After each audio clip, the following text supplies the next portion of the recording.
Estou recebendo o Padre Adriano mais uma vez, Padre Adriano Brito Maia. A última vez ele falou sobre felicidade, foi tão bonito, muita gente queria rever, aí eu mandei o link do YouTube, o link do Face, inclusive se quiser rever ainda está lá no YouTube da TV Direta e no Facebook da TV Direta. Olha, é impressionante como o que ele falou, é lindo. Bom, e hoje nós vamos falar de um tema um pouco triste, mas necessário, né, Padre? Seja bem-vindo mais uma vez. Muito obrigado, Cida. Um abraço a todos os telespectadores da TV Direta. E mais uma vez, obrigado pela oportunidade cedida à Igreja Católica para tratar desse tema. Hoje nós vamos falar sobre o luto, né? Que um luto, é como você me disse, a gente tem que viver o luto, mas tem que sair do luto uma hora, né? Então eu queria que você falasse como é que a gente encara o luto? O que é o luto para a Igreja Católica? Bom, o luto primeiro é uma fase de transição, Cida, entre a ausência de alguém ou de alguma coisa para a procura ou encontro do sentido para a existência, né? Então, essa fase de transição em que geralmente a pessoa tem que lidar com o sentimento de impotência, com o sentimento de fracasso, com o sentimento de perda, aumenta muita angústia, a melancolia, falamos isso quando abordamos o tema sobre a felicidade, né? Então este período de transição também que o luto traz é um período de amadurecimento, como eu disse, em que a pessoa lida com a ausência de algo, de alguma pessoa e para o encontro, a procura do sentido existencial. O Padre, por que mesmo a gente sabendo que a morte é certa, a gente tem essa revolta quando perde alguém? Ou essa tristeza sem fim? Primeiro porque nós, seres humanos, não sabemos lidar com perdas. Freud, que é o pai da psicanálise, dizia, né? O ser humano, ele é feito de perdas, é ele e as suas perdas, né? E na vida nós temos perdas. Eu estava lendo um artigo agora do jornal O Destaque, e dizia, o autor do artigo, por sinal um artigo bem construído e bem articulado, dizia que desde a infância a criança que não sabe ouvir não, ela não vai saber lidar com frustração, com traumas, com bloqueios, né? Futuramente vai ser um adulto infantil. Ele usa até uma expressão infantolatria. Nunca tinha ouvido essa expressão, primeira vez, que é o culto a idade infantil. Então hoje os adultos, a idade psicológica não acompanha a idade cronológica, mas né? até birra tem algum. Sim, claro, porque não sabe perder, né? Então toda perda gera em nós frustração. E a vida, a existência, ela é feita de traumas, de bloqueios, de frustração. Não tem como nós nos isentarmos dessas coisas, né? Bom, agora com a pandemia, então o luto, assim, morreu muita gente e que a gente conhece muito perto da gente, ou muitas pessoas famosas, inclusive, o luto foi meio que coletivo, né? Sim, você tocou num ponto importante. Tem o luto pessoal, que cada pessoa vive uma fase, né? O luto pessoal, por exemplo, algumas pessoas fazem essa transição de forma rápida. Tem alguns que até criticam, né? Esses dias eu escutei, mas padre, o marido dela morreu faz 3 meses, já está com outro. Eu falei, não, a gente não pode julgar, cada um tem o seu tempo. Outros demoram mais de 6 meses, daqui a pouco eu vou falar sobre as fases do luto. Certo. Mas cada um faz o seu caminho, cada pessoa tem o seu tempo. E você tocou na questão do luto coletivo. Veja bem, quem não se lembra, dia 1º de maio de 1994, Ayrton Senna gerou uma comoção nacional e um luto coletivo, porque o Ayrton Senna representava o Brasil que dava certo. Todo mundo lembra da musiquinha, que virou um jargão, né? Verdade. Depois os Mamonas Assassinas morreram no auge da fama, gerou também uma comoção nacional, um luto nacional. Quantos fã-clubes chorando, né? E agora, mais recentemente, a Marília Mendonça também, que 26 anos no auge da fama. Então tudo isso causa uma comoção a nível coletivo, que você chamou aí, usou a terminologia luto coletivo, também existe. Antes dela até o ator da Minha Mãe é uma Peça, né? Paulo Gustavo, Sim. que eu era apaixonada por ele. Toda mãe se identificava, né? Ele morreu, a tristeza da mãe dele parecia que era a tristeza que a gente sentia, né? Então esse é o luto coletivo também, né, Paulo? Sim, porque as pessoas já vêm de uma situação, Cida, de fragilidade por causa da pandemia, desemprego, crise familiar. Então, esses pontos torna a pessoa mais frágil, né? Toca mais, humaniza mais as pessoas, né? Por causa de todo o contexto de pandemia que nós já estamos inseridos, né? Certo. Mas esse é um exemplo típico que você também tocou, que gerou um luto a nível coletivo, né? Bom, aí você me disse uma coisa que eu achei interessante, você falou dessa história de uns ficam de luto anos e outros dias, meses, né? Sim. Dias eu não digo, mas meses. Sim. Então, agora, tem gente que lida melhor com o luto, é isso? Não. Sim, tem gente que lida melhor com o luto, depende dos recursos internos que a pessoa consegue ao longo da vida adquirir para lidar com essas situações, como nós falamos no início da nossa conversa. O luto é uma perda. Não precisa ser uma perda para sempre, no caso o óbito. Pode ser uma separação conjugal. O luto também, por exemplo, uma pessoa sofre um acidente, fica tetraplégico, não pode mais voltar à função que ele exercia no seu emprego, no seu trabalho profissional. É um luto também, vai ter que aprender, vai ter que se readaptar. E você acha que a gente tem que viver o luto? O luto, Cida, ele é necessário porque é um rito de passagem. Assim como os ritos antropologicamente falando, né? Existem vários ritos de passagens. Por exemplo, o batismo, quando uma criança nasce. É um rito de passagem. É um rito de passagem. A crisma. Casamento. Uma menina quando fica com 15 anos, baile do debutante, tem que ter. Ou o homem quando tem 18 anos, a primeira carta, a CNH, né? Então são ritos de passagem necessários, né? Antes de casar, por exemplo, despedida de solteiro. É um rito de passagem. É um rito de passagem que é necessário. Então, o luto também é esse rito de passagem que abrange 5 fases, 5 estágios, eu costumo dizer. Qual que é o primeiro? Primeiro, a pessoa, ela nega o fato. Por isso que as pessoas fazem tudo no automático, tem toda aquela questão burocrática de ver caixão, verificar a urna, o que vai fazer. Então a pessoa ela cai no automático, ela está tão anestesiada que ela nega. Então o primeiro estágio do luto, né, é a negação. O papai não morreu, a mamãe não morreu, ele está voltando, ele está chegando, coisas do tipo. Então nega-se o fato. Isso é até um recurso, um mecanismo de defesa, né, como muitos psicólogos dizem, para nós suportarmos aquele impacto. Porque às vezes é muito inesperado. Né? Sim, por exemplo, semana passada aqui em Mococa, um exemplo típico, né?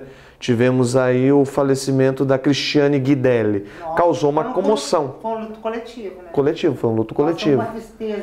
Eu trabalhei com ela, eu achava que ela tinha uma força, né, de viver, tudo. E mais um pouco antes dela tinha morrido também o Pascoal, que é no São Bento, Exato. Que eu convivi. Então parece que você fala, mas como eles eram tão alegres, né? Exato. Mas olha a sua análise, é interessante. É igual a Marília Mendonça, com 26 anos, no auge da fama. Então a gente olha para aquela morte e fala assim, opa, eu preciso refletir a minha também. Uma moça cheia de vida, com saúde, parecia não ter problema. E eu que tenho tantos problemas, então a minha também é possível, quem sabe, né? Mas sabe claro. O que eu percebo? Quando uma pessoa assim falece, a gente se questiona, mas parece que depois passa, né? Volta aquele ritmo. Sim, aí entrando nas 5 estágios. Primeiro, a negação.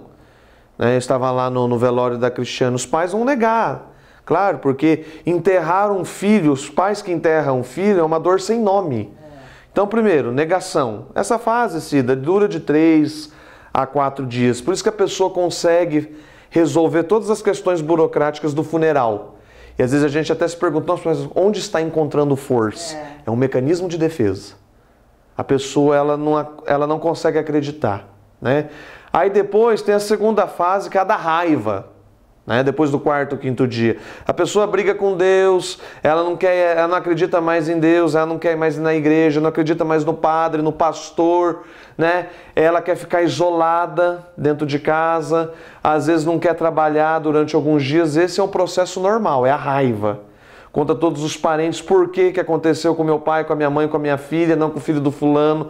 Então ela fica procurando justificativas, porque ela fica irada, ela fica com raiva.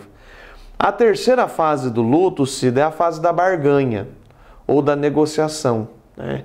Então a pessoa, ela vai procurar fazer uma barganha com Deus. Isso, é claro, é impossível, mas psicologicamente a pessoa vai tentar negociar com Deus para que, se Deus devolvesse a pessoa amada ou a pessoa querida, e isso em casos de separação também. Quando há uma convivência de 20, 30 anos entre os cônjuges e o outro não aceita, ele faz de tudo para voltar para o outro. Promessa. Eu vou melhorar, eu vou ser bonzinho, né? Eu vou ser o bom moço, a boa moça, eu vou parar de beber, eu vou parar de usar drogas. Então é a troca. Faz novena, vai para Aparecida a pé, sobe as escadarias lá do Bonfim de joelho, se a amada voltar e etc. Mas não muda nada. Não muda nada. Vai na cartomante, né? É a barganha. É o normal. A quarta e penúltima fase é a fase da depressão. A pessoa vê que não tem jeito mesmo, tem que aceitar, não adianta negar. O fulano que já se foi não volta, ou a esposa que se separou já tem até outro, não quer mais ele, achou um outro melhor, uma proposta melhor. Então aí ele entra num período de depressão. Esse período de depressão, padre, é importante? É, mas não pode se tornar crônico. Não pode ficar para sempre. Não, senão se arrasta entre 2, 3 anos e a pessoa pega... Tem que dar a volta por cima, É né? claro. Isso dura quanto tempo, você acha?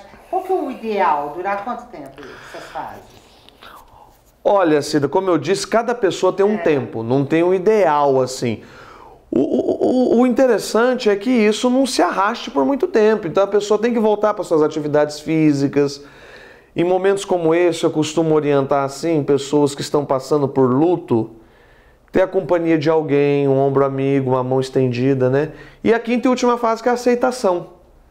Então a pessoa, ela supera, não é que esquece, mas ela supera, olha, a pessoa a amada que eu tinha estima não está mais aqui, seja por separação, divórcio, ou seja por óbito, não está aqui, e a vida continua, vamos superar. Você sabe que eu perdi meus pais, né? Pai e mãe. E às vezes minha mãe gostava muito de mel, por exemplo. Esse dia eu me peguei comendo queijo com mel, assim, sempre lembrando da minha mãe, né? Mas eu lembro de uma forma, assim, carinhosa, lembro de uma coisa, parece que ela tá do meu lado, é interessante, né? É normal. Ou quando eu vou, meu pai era músico, gostava muito de cultura, cinema, ele tinha um cinema em Arceburgo, aí eu vou ao filme, vou a uma filarmônica, uma banda, eu lembro do meu pai tocando, mas sempre de uma forma, antes eu chorava, agora às vezes até me emociono, mas eu encaro isso como se ele estivesse ali do meu lado. Isso que você falou é interessante. São pessoas que foram importantes para nós, né? A palavra importante é importar, é trazer para dentro. Então você trouxe o seu pai e a sua mãe para dentro. Ser importante não é ser famoso. Tem muita gente que é famosa, mas que não é importante. Então essa é a nossa caminhada, é ser importante para alguém, é portar para dentro, né? Então, quando nós temos saudade, né, como diz o padre Fábio de Mello, saudade sim, tristeza não, nós recordamos as pessoas importantes para nós, que foram aquelas pessoas que nós trouxemos para dentro de nós, né? Recordar, a palavra recordar do grego recortes, recordar é passar de novo pelo coração. Então quando você tem essas sensações do mel, da música, né, do filme, você está passando novamente os seus pais pelo coração. Bonito, hein? Padre, o que acontece quando a pessoa morre? Uma pergunta difícil, hein? Bom, para nós católicos, Cida, quando uma pessoa morre, ela tem um grande equívoco aí, que diz que a pessoa já vai direto para o céu, né? Não procede. A Igreja Católica não fala isso no catecismo, claro. E nem vai direto para o inferno também. A grosso modo, nós temos uma disciplina na igreja que chama escatologia, que é o estudo do fim, que é para responder essas perguntas. O que é céu? O que é inferno? O que é paraíso? Quando nós morremos, nós ficamos aguardando o julgamento, que nós chamamos de purgatório. Todos nós passamos por purgatório, menos os santos que já vão, que são aqueles ou pelas virtudes, ou que foram mártires, deram a vida por alguma causa, né? Então foram mártires, ou pelo exemplo das virtudes, já vão direto para o céu. Mas, salvo essas exceções, passa pelo purgatório, primeiro, que é uma antessala do céu e não uma antessala do inferno. Mas é um espírito que desliga da gente aqui? Não, primeiro que nós católicos não acreditamos assim o espírito que desliga da matéria, porque nós somos corpo, né? Nós somos espírito e alma, é esses três, corpo, espírito e alma. Quando nós morremos, Cida, nós adquirimos um corpo glorioso.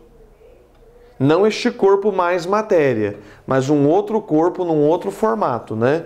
Não com essas características, mas para nós católicos, nós não acreditamos nessa questão do corpo, da matéria que se desliga da alma, né? Essa é uma visão grega, dualista, né? Nós somos um ser inteiro, corpo, alma e espírito. Então, quando nós morremos, morremos por completo. Morremos com o corpo, com a alma e com o espírito. Mas não este corpo físico fica, é claro. Mas nós adquirimos um outro corpo, que nós chamamos de corpo, pode-se chamar de corpo espiritual. Acho que eu preciso estudar mais sobre isso. A gente tem essa coisa, né? É que cada religião, deixando bem claro aqui, por isso que eu falei, para nós católicos, cada religião tem uma visão. Né? Por exemplo, os espíritas já não acreditam nisso.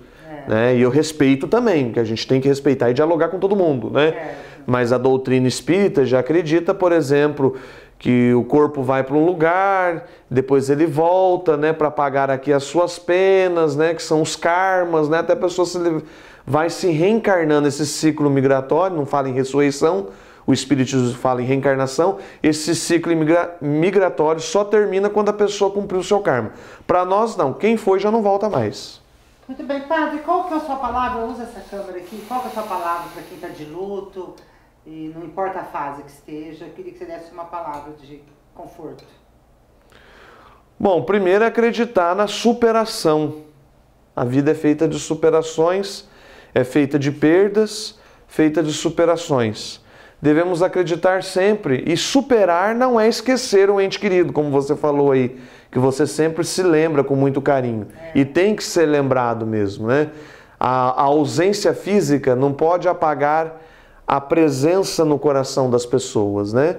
E sempre procurar ajuda, intervenções para quem está de luto e às vezes a fase é muito crônica, tá vendo que está sendo muito crônico, muito doloroso, está fugindo do padrão normal, procurar intervenções, seja uma ajuda psicológica, uma ajuda espiritual, ou desabafar com os amigos, ter pessoas queridas e que querem o nosso bem sempre por perto. Muito bem. A gente perdeu todo mundo, né? Perdeu várias pessoas. Eu perdi um cunhado, que toda vez que eu vou cozinhar eu lembro dele, porque ele sempre cozinhava bem. Enfim, são pessoas que elas foram, mas elas ficaram dentro da gente, né? Sim, o que dá sentido para a vida, Cida, é sabermos que nós somos seres mortais e finitos. Você já imaginou quão chato seria se fôssemos seres eternos? Não ia dar certo. Não, claro que não. O ser humano é o único ser da face da Terra que sabe que vai morrer. E é isso que dá o sentido da vida para nós, né? E não sabe quando, né? Ainda bem. Ainda bem, a gente sabe que vai morrer, não sabe quando. Bom, obrigada mais uma vez. A nossa próxima conversa com o padre vai ser sobre o espírito de Natal. E muita gente fala, ai, detesto Natal, ai, Natal, não sei o quê. Por quê? Por que a gente não pode ter um Natal feliz? Que é um rito de passagem também. Rito de passagem. É necessário. Nós vamos falar na próxima semana. Pode ser, padre? Claro. Lancei o desafio aqui. Foi assim, bem na hora. Obrigada, padre. E a todo mundo que está de luto, um beijo no coração. E acredite, vai passar.